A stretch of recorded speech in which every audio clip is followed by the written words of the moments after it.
Huwag ka dun sa lalaking makikipagtiisan sa'yo. Yung lalaking kaya kang tisin kahit alam niyang nagtatampo ka. Huwag ka dun sa lalaking galit din kapag galit ka. Huwag ka dun sa lalaking minumura ka. Huwag ka dun sa lalaking hahayaan kang masaktan. Huwag ka dun sa lalaking patutulugin ka na may sama ng loob. Huwag ka dun sa lalaking kaya kang tisin ng buong araw na huwag kang kausapin.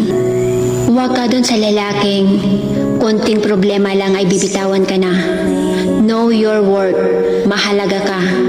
Hindi dapat ikaw yung nagsusugal. Kasi dapat ikaw yung pinapanalo.